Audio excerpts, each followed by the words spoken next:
दोस्तों, अंतरिक्ष में ऐसे कई सारे एस्ट्रोनॉमिकल इवेंट्स होते रहते हैं जिनका घटना बहुत आम बात होती है, जैसे सोलर इक्लिप्स या ल्यूनार इक्लिप्स का होना, यानी कि सूर्य ग्रहण और चंद्र ग्रहण का होना। ये सब कुछ ऐसी खगोलीय घटनाएं हैं जो साल में 3 से 4 बार तो होती रहती है। लेकिन कुछ घटनाएं ऐसी होती है जो 100 तो छोड़िए, 1000 भी छोड़िए, 10,000 भी छोड़िए, बल्कि लाखों सालों में कभी एक बार ही घटती है, वो भी बहुत ही कम समय के लिए। ठीक ऐसी ही एक घटना हमारे सौर मंडल में भी बहुत ही जल्द घटने वाली है। लेकिन इस बार कोई छोटी मोटी घटना नहीं घटने वाली, बल्कि पूरा का पूरा ग्रह ही हमारी ओर बढ़ता चला आ रहा है, जो यकीनन खुशियां मनाने वाली बात है। अब आखिर क्या है वो चीज और उसका हमारे सौर मंडल में घुसना क्यों इतना खास है, इसके लिए आज आपको हमारे साथ अंत तक जुड़े रहना होगा। तो हेलो गाइस, मैं कौशिक और चलिए जानते हैं ऊट क्लाउड से आ रहे एक बिन बुलाए मेहमान के बारे में।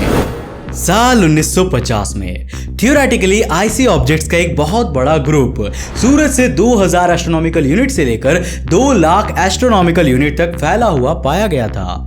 कहा जा रहा था कि इस ग्रुप में अनगिनत कॉमेट्स होंगे जो सूरज को एक स्टार मानकर उसका ऑर्बिट करते होंगे। सूरज के पास वाले क्षेत्र में ऐसी आकृति वाली ये इकलौती जगह थी और इसके खोजकर्ता जैन ऊट के नाम पर इसका नाम रखा गया ऊट क्लाउड।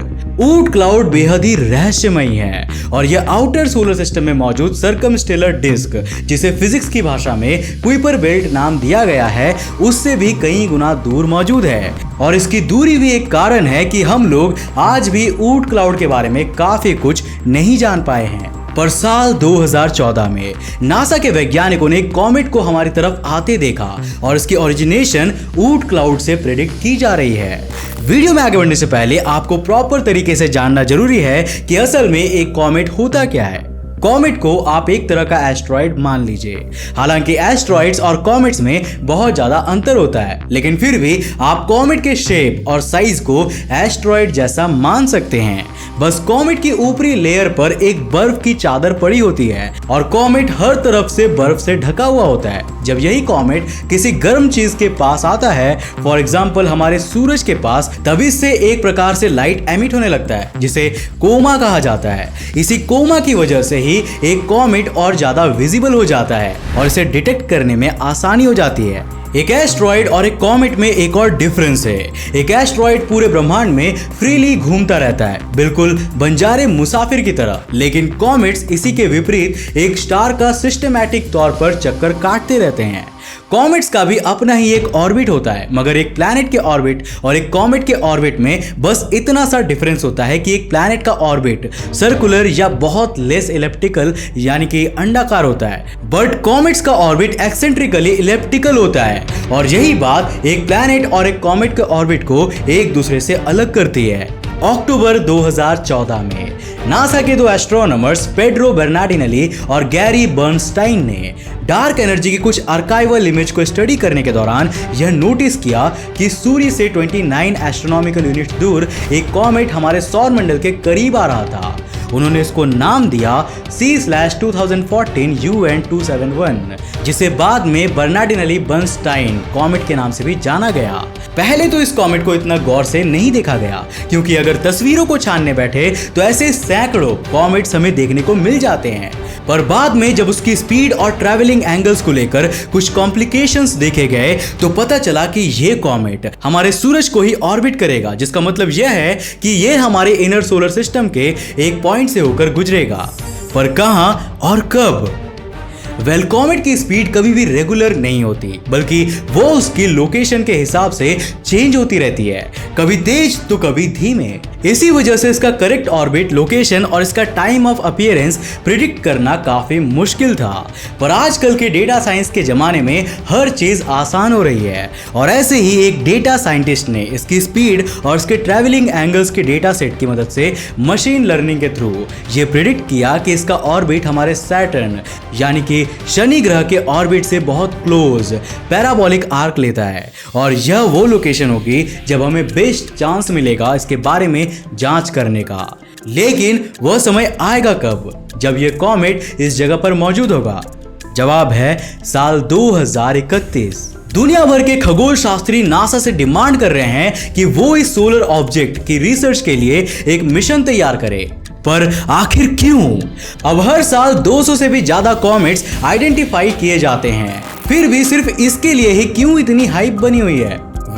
ये जो कॉमेट C/2014 UN271 है, इसका साइज और स्ट्रक्चर अभी तक पाए गए काफी सारे कॉमेट्स में से सबसे ज्यादा अलग है। अब आगे की वीडियो को देखने से पहले मैं आपसे एक सवाल पूछ रहा हूं और आप उसका जवाब मुझे कमेंट सेक्शन में दीजिएगा, जिससे आपकी भी जनरल नॉलेज को मैं टेस्ट कर पाऊंगा। एक कॉमेट का एवरेज साइज आखिर कितना होता है? अपने जवाब को कमेंट्स में लिखिए और अगर लिख चुके हो तो इसका जवाब है 10 किलोमीटर्स। एक एवरेज कॉमेट का डायमीटर 10 किलोमीटर्स का होता है, लेकिन फिर भी ऐसे कई सारे कॉमेट्स हैं जिनका डायमीटर 50 किलोमीटर्स तक भी पहुंच जाता है। लेकिन इन सब को छोड़कर इस कॉमेट का डायमीटर 200 किलोमीटर्स आंका जा रहा है। मगर इससे भी हैरान कर देने वाली बात तो यह है कि इसका शेप औसतन कॉमेट से बिल्कुल अलग है, जिसका मतलब यह है कि यह कॉमेट पूरी तरह से स्फेरिकल यानी कि गोलाकार है। ये दोनों ही क्वालिटीज किसी कॉमेट से ज्यादा किसी ड्वार्फ प्लैनेट की लगती है, क्योंकि यूरेनस और नेपच्यून के बीच भी एक ऐसा ड्वार्फ प्लैनेट मौजूद है जिसका डायमीटर 200 किलोमीटर के बराबर है। अगर इसके बारे में और जानना है तो आप विकिपीडिया पर जाकर 2060 कायरन के बारे में पढ़ सकते हैं और उस आर्टिकल का लिंक आपको नीचे डिस्क्रिप्शन बॉक्स में मिल जाएगा। साथ ही हमने इसके बारे में एक पिछले वीडियो में भी आपको बताया था। पर अगर आप इसी से सिमिलर किसी सोलर बॉडी को ड्वार्फ प्लैनेट का दर्जा दे रहे हैं तो यह एक ड्वार्फ प्लैनेट क्यों नहीं हो सकता? और अगर ऐसा है तो इस रिसर्च में यह एक गेम चेंजर साबित हो सकता है, क्योंकि हम लोग ऊट क्लाउड का नाम सुनते ही आइसी डस्ट और आइसी पार्टिकल्स को इमेजिन करते हैं, जिनमें से कॉमेट्स एक है। पर अगर यह ऑब्जेक्ट सच में कोई ड्वार्फ प्लैनेट निकल आया तो इससे यह संभावना भी खुल जाएगी कि ऊट क्लाउड के अंदर और भी कई सारे प्लैनेट्स और ड्वार्फ प्लैनेट्स मौजूद हो सकते हैं। इसके अलावा इससे बड़ी संभावना यह भी पैदा हो सकती है कि ऊट क्लाउड में भी कोई स्टार सिस्टम या प्लैनेट सिस्टम मौजूद हो। पर अगर इस मिशन की इतनी ज्यादा डिमांड है तो नासा इस पर अमल क्यों नहीं कर रही है? इसके दो मेजर रीजंस हो सकते हैं। पहला ये कि कोविड-19 पैंडेमिक की वजह से नासा का बजट बहुत ज्यादा अफेक्टेड हो गया है, जिससे नासा बहुत सीमित तौर पर ही काम कर पा रही है। बजट की कमी होने के कारण ऐसे कई सारे मिशंस थे जो ऑलरेडी पोस्टपोन हो चुके हैं और ऐसे कई सारे मिशंस हैं जो अभी भी पेंडिंग पड़े हुए हैं और उनकी रिक्वेस्ट दाखिल कर दी गई है। इतने सारे मुश्किल हालातों के तहत इतनी जल्दी इतना बड़ा स्टेप लेना काफी मुश्किल डिसीजन होगा। और इसमें चिंता की बात तो यह है कि हमारे पास इतना समय भी नहीं है कि हम इस मिशन तक पहुंच पाए। यहाँ से सैटर्न के ऑर्बिट तक जाने में कम से कम 4 से 5 लाख साल का वक्त लगेगा, जिसका मतलब है कि अगर हमें साल 2031 में इसके दर्शन लेने हैं तो हमें हर हालात में स्पेसक्राफ्ट को साल 2026 तक तैयार कर ही देना होगा। नासा में स्पेसक्राफ्ट तैयार करना भी बहुत आसान बात नहीं है, बल्कि इसके लिए कई सारे बोर्ड्स की परमिशन लेनी पड़ती है, जिसमें लिटरली काफी समय चला जाता है। एक रिपोर्ट के अनुसार नासा के हर एक प्रोजेक्ट को कमिटी से पास होने में कम से कम 1 साल का समय लग ही जाता है और इतने रेजिस्टेबल स्पेसक्राफ्ट को बनाने के लिए भी आप ज्यादा से ज्यादा 2 से 3 साल का समय तो मान ही लीजिए। इसका मतलब यह है कि अगर हमने जल्द से जल्द इसकी तैयारियां नहीं शुरू की तो हमें बहुत ज्यादा देर हो जाएगी। देर इसलिए भी क्योंकि अगर यह कॉमेट या कहें कि यह ग्रह एक बार हमारे हाथों से निकल गया तो यह सिर्फ 1 से 2 मिलियन साल बाद ही ऑर्बिट की इस लोकेशन पर वापस आएगा, जिसका मतलब आप हमेशा के लिए निराशा सुनिश्चित कर लीजिए। यह हमारी पूरी सोच को बदल सकता है कि हम ब्रह्मांड के उन रीजन्स को किस नजरिए से देखते हैं, पर वो असल में क्या निकल जाए इसका हमें अंदाजा भी नहीं है। क्या पता यह ड्वार्फ प्लैनेट किसी और स्टार सिस्टम से आया हो जो ट्रैवल करते समय हमारे सूरज के ग्रेविटेशनल पुल से अफेक्ट हो गया हो, या यह भी हो सकता है कि इस कॉमेट में कुछ अलग ही तरह की चीजें मौजूद हो। यह कॉमेट ग्रह या ऑब्जेक्ट, आप चाहे इसे जिस भी नाम से बुलाना चाहे, अपने अंदर कई सारे राज दबाए हुए हैं, पर उन सबको जानने के लिए तो हमें इस तक पहुंचना ही होगा। अब भले ही नासा की टीम कह रही है कि वो इस कॉमेट पर लगातार नजर रखे हुए हैं, पर उस नजरिए से देखे तो मार्स को भी हमने साल 1610 में ही देख लिया था और उसके पास जाकर ही हमें ये पता चला कि आखिर मंगल ग्रह असल में था क्या।